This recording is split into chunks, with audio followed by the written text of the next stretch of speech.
वहीं बांग्लादेश की पूर्व प्रधानमंत्री शेख हसीना 2 साल बाद पहली बार मीडिया के सामने अपनी बात रखने जा रही हैं। भारत में रह रही शेख हसीना बुधवार को वर्चुअली माध्यम से विदेशी पत्रकार क्लब के एक कार्यक्रम में शामिल होंगी और ऐसे में ये बड़ी जानकारी निकलकर सामने आ रही है। शेख हसीना से जुड़ी हुई 2 साल बाद मीडिया से बोलेंगी शेख हसीना और ऐसे में 2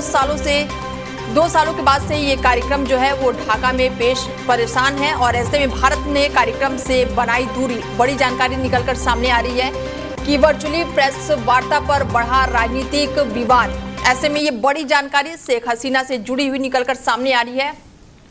कि बांग्लादेश की पूर्व प्रधानमंत्री शेख हसीना 2 साल के बाद पहली बार मीडिया के सामने अपनी बात रखने जा रही हैं और ऐसे में भारत में रह रही शेख हसीना बुधवार को वर्चुअली माध्यम से यानी कि आज वो विदेशी पत्रकार क्लब के एक कार्यक्रम में शामिल होंगी, जहां वो पत्रकारों के सवालों के जवाब भी देंगी। और इस घोषणा के बाद से बांग्लादेश सरकार की चिंता बढ़ गई है।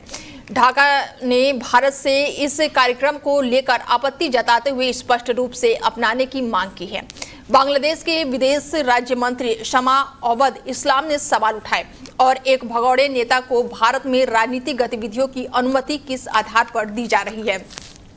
उन्होंने कहा कि बांग्लादेश भारत के साथ सकारात्मक संबंध बनाए रखना चाहता है और नहीं चाहता है कि ऐसे आयोजनों से द्विपक्षीय रिश्तों पर असर पड़े। भारत ने इस मुद्दे पर स्पष्ट किया है कि ये पूरी तरह से निजी कार्यक्रम है और सरकार का इससे कोई भी संबंध नहीं है। विदेश मंत्रालय के प्रवक्ता रणधीर जायसवाल ने कहा कि कार्यक्रम के आयोजन या फिर साक्षात्कार की प्रक्रिया में भारत सरकार का कोई भी भूमिका नहीं है और ऐसे में मीडिया संस्था सीधे शेख हसीना से संपर्क कर रहे हैं और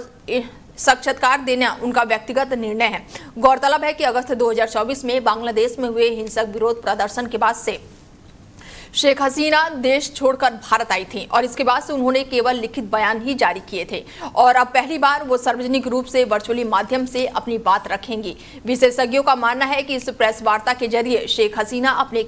खिलाफ लगे आरोपों पर जवाब देने और बांग्लादेश की जनता के बीच अपनी राजनीतिक छवि मजबूत करने की कोशिश करेंगी। इससे पहले बांग्लादेश की एक ट्रिब्यूनल उनके मानवता के खिलाफ अपराधों का दोषी ठहराते हुए मौत की सजा सुना चुकी है और हसीना इन सभी आरोपों को लगातार खारिज करती रही हैं और ऐसे में उनकी पहली सार्वजनिक प्रेस वार्ता पर भारत और बांग्लादेश दोनों की